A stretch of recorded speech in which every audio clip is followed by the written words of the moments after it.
दो चीजें थी। हालांकि जिस तरीके से ये सीट रही है, एक बार कहा जाए कि अटल जी की सरकार, और जब दोबारा 2014 में बीजेपी लौट के आई कहे सत्ता में, और उसके बाद ये मौका मिला गोरखपुर वासियों के लिए सेवा करने के लिए। लेकिन उस बीच विधानसभा का चुनाव हुआ और मुख्यमंत्री बन गए योगी आदित्यनाथ। अब वहां दूसरा चेहरा हिमांशु, आपसे जिस तरीके से अगर कहें कि जो पश्चिमी उत्तर प्रदेश का हाल है, जो आपने देखा, जो आपने समझा, जाहिर तौर पर यहां का भी जो गठबंधन का गुड़ागणित रहा, बीजेपी ने कोशिश की, आरएलडी को अपने साथ ले आई, लेकिन यही कहा जाए कि नुकसान क्या समाजवादी पार्टी या इंडी गठबंधन को होगा और फायदा बीजेपी को होगा, या इसको इस तरीके से भी देखें जो 2022 में रहा कि बीजेपी को नुकसान पश्चिम से नहीं हुआ बल्कि पूरब की तरफ से हुआ।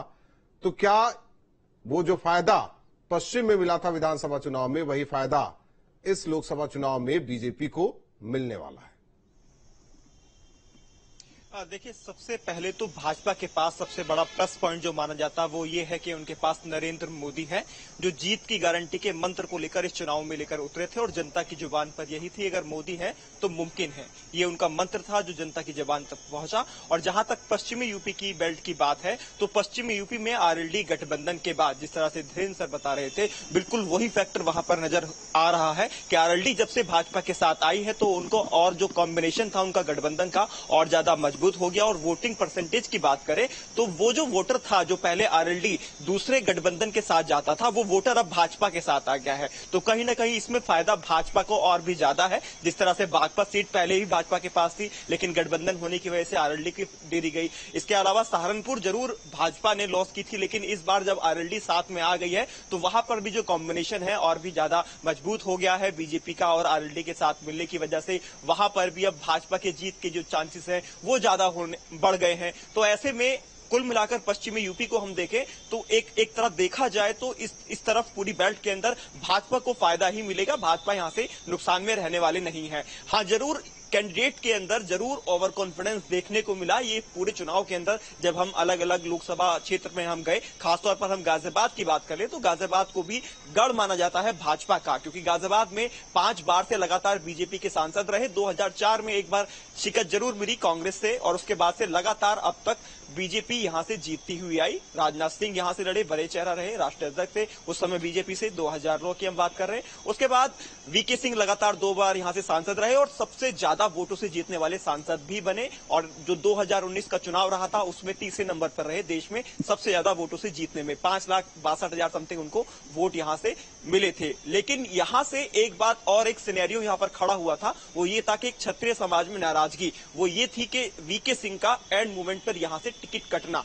जिसकी वजह से क्षत्रिय समाज में नाराजगी देखने को मिली। और इसका फायदा विपक्ष ने उठाने की कोशिश की, एक ऐसी हवा बनाने की कोशिश की कि क्षत्रिय समाज नाराज हो गया है। जबकि खुद जो मुख्यमंत्री योगी आदित्यनाथ हैं उन तमाम जगहों पर, उन तमाम बेल्ट में पहुंचे, वहां पर लोगों से बातचीत की, और वो जो रूठा हुआ समाज जिसको बताया जा रहा था वो एक भ्रांति के रूप में फैलाने की कोशिश की गई, लेकिन उसको दूर करने की काफी हद तक कोशिश बीजेपी की तरफ से खुद मुख्यमंत्री और तमाम जो सीनियर कैडर के लीडर्स थे वो लगे रहे, और उसका फायदा भाजपा को फाइनली मिला भी। और लेकिन वोटिंग परसेंटेज जरूर डाउन रहा, उसका फायदा किसको हुआ, उसको नुकसान किसका हुआ, ये 4 तारीख को पता चल ही जाएगा। लेकिन इसमें कोई शक नहीं कि पश्चिमी यूपी में 6:30 बजे के बाद जाने की कोशिश करेंगे कि क्या फायदा हुआ, किसको नुकसान हुआ। ये आप लोग भी आकलन कीजिए और बताइएगा। जिस तरीके से हालांकि अलग अलग जो तस्वीर है, चाहे पश्चिम से लेकर हम अवध की बात करें, बुंदेलखंड, रोहिलखंड की बात करें, तराई का इलाका, पूर्वांचल का इलाका, हर एक इलाके की बात की जाएंगे और चरणबद्ध तरीके से जिस तरीके से वोटिंग हुई, यानी कि पश्चिम से शुरू हुई तो पश्चिम से ही बात करेंगे। सहारनपुर सीट से लेकर वाराणसी सीट तक की बात होगी। एक सवाल विनय आपसे है, गोरखपुर से इफेक्ट होता है आसपास का जिला क्या? देवरिया, महाराजगंज, सिद्धार्थनगर, इसकी अगर बात की जाए कुशीनगर, तो कुछ इफेक्ट पड़ता है क्या?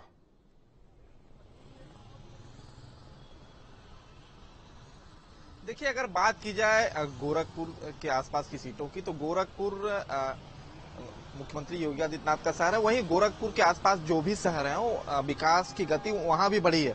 अगर हाँ, हालांकि कुछ ऐसा देखा जा रहा है कि जो सीटें बीजेपी को लगती थी कि ये सीट हमारी कुशीनगर की सीट की अगर हम बात करें तो लगती थी बीजेपी की ये आसानी से सीट जीत जाएगी, लेकिन वहां अंतिम समय में लड़ाई दिलचस्प हो गई है। और आसपास के और सीटों की बात करें तो जैसे देवरिया के जो पूर्व सांसद रहे रमापति त्रिपाठी, उनका टिकट बीजेपी ने काट दिया, दूसरे को टिकट दिया। तो देखिए इन सब का असर पड़ेगा। अगर हम बात करें तो गोरखपुर के आसपास की सीटों पे जब हम गए थे, लोगों से बातचीत किए, जनता का मूड जानने गए कि आखिर विकास क्या हुआ है और जनता का मूड क्या है और किन मुद्दों के तहत जनता जो है सरकार को चुनने जा रही है। तो जब हम लोगों के बीच गए तो उन्होंने कहा कि जिस तरह से बदलाव हुआ है हमारे क्षेत्र में कितना बदलाव हुआ है ये हमें ये नहीं देखना है, हमारे देश में कितना बदलाव हुआ है, हमारे राष्ट्र का निर्माण किस तरह से हो रहा है। हम इन मुद्दों को लेकर वोट करेंगे क्योंकि लोकसभा का चुनाव जो होता है वो राष्ट्रीय मुद्दों पर होता है। विधानसभा का चुनाव और निकाय चुनाव जो होते हैं वो स्थानीय मुद्दों पे होते हैं, लेकिन ये राष्ट्र के मुद्दों का चुनाव है और हम अपने राष्ट्र को किस तरह से आगे बढ़ाएं, इन मुद्दों को लेकर हम सरकार चुनने जा रहे हैं। और यही मुद्दा है कि विकास हुआ है, हमारे देश का कितना विकास हुआ है। एक तरफ जहां राम मंदिर का निर्माण को लेकर लोगों ने कहा कि राम मंदिर जो 500 वर्षों से जो सपना था उसे पूरा हुआ, और उसके साथ ही जिस तरह से विकास की गति जो बढ़ी है, जो लोगों की समस्याएं होती थी, अगर बात करें तो गोरखपुर के आसपास के जनपदों में जो बिहार से सटे महाराजगंज, सिद्धार्थनगर, ये सब जो पूर्ववर्ती क्षेत्र हैं, ये इन बात करें तो यहाँ जो समस्याएं होती थी, सड़कों की समस्याएं होती थी। लोग कहते थे कि अस्पताल जाने में लोगों की मौत हो जाती थी। आज की समस्या यह है कि अगर आपको गोरखपुर भी जाना है तो 1 से 1.5 घंटे में, और जो 4 घंटे की दूरी थी वो 1 से 1.5 घंटे में पूरी कर लेंगे।